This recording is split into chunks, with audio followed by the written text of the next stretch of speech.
So Kevin Durant also missed the game against the Houston Rockets earlier this week on Wednesday, and Boogie was the one who stepped up with 27 points, 7 assists, 8 rebounds, arguably his best game in a Warriors uniform. Are you expecting an encore performance from him tonight? Tonight, the last couple weeks of the season, playoffs, I'm expecting Boogie to explode.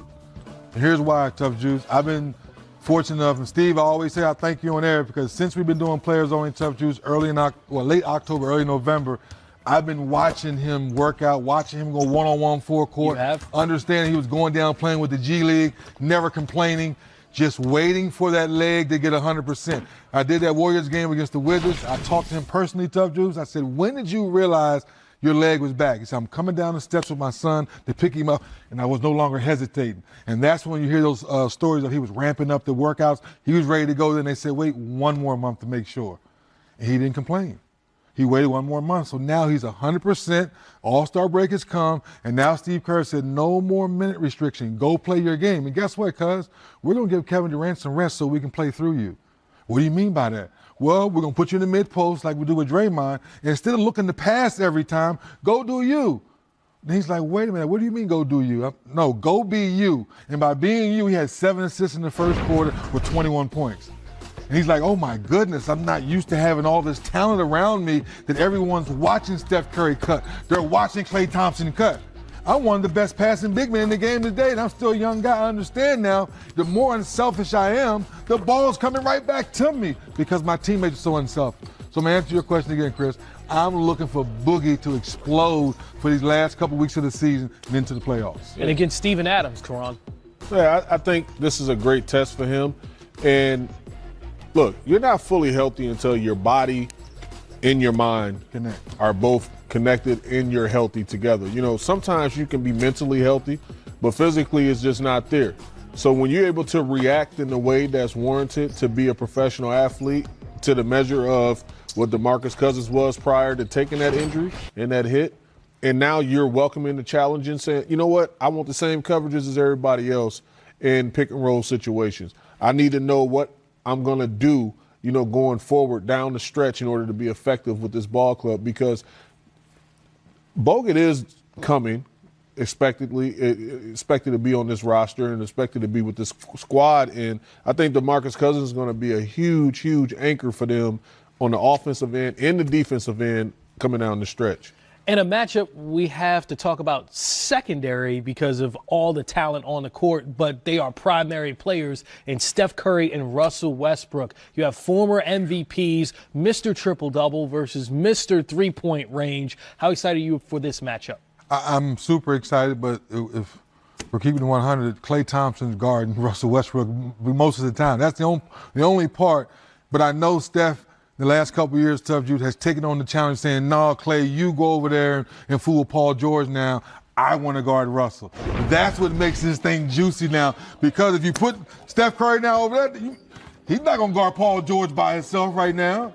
You see what I mean? So that's what makes this matchup so juicy now. Both guys have to play deep. Yeah, I think it's super important for both of those guys to play extremely well when you talk about the Splash Brothers and Curry and, you know, Klay. But the thing that's going to be extremely funny is that you don't have KD out there. You know, and he's the guy that usually offset everything. So now you have to actually win your matchup. And Russell Westbrook is going to attack Steph Curry early and often. He's going to try to post him up, get him in foul trouble.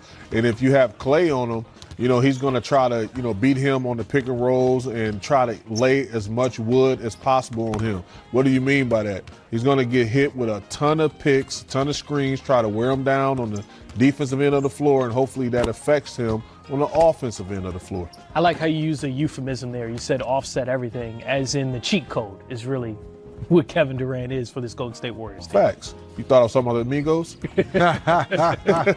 Well, getting back to the topic at hand, looking at OKC and where they are this season, and Paul George being in the MVP conversation, Russell Westbrook still averaging a triple-double. How do you like them, not just in this game, but as a real threat in the postseason against the Warriors? They're going to be a huge threat to pretty much anyone because you have two dynamic guys on that roster that could take over a series. Russell Westbrook can win you a series.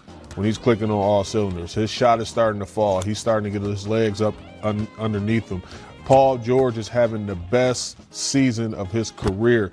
He can go out there and win you a series on both ends of the floor. So when you have the other guys, the others stepping up in a major way, Grant, Adams, all those guys knocking down shots, facilitating, doing the other things, that's a scary, scary team, and it's not going to be an easy out. Dennis Schroeder, you missed that name. You throw in Ferguson, you talked about Grant, and now Markieff Morris for the toughness. Huge. If those guys play to their abilities, then yes, you take them serious, because it frustrates me to say all the role players. What is it's Paul George and Russell Westbrook's role to be super, right? Don't they get the max money? So if they're playing like max players and all those other players we're talking about are playing to their role, then you can say, yes, they could go in and win on a Game 7 in Houston or in Golden State, wherever they have to, or possibly wherever it is, because those two guys are playing at the level that we told them for. He looks stress-free, too. He just looked like he's happy where he's at. He's comfortable in the role that he has now, where he can be, the alpha 1A some nights, and then he can step down in 1B and let Russell do what he does. And they both just really complement each other extremely well. So I'm happy for Paul George.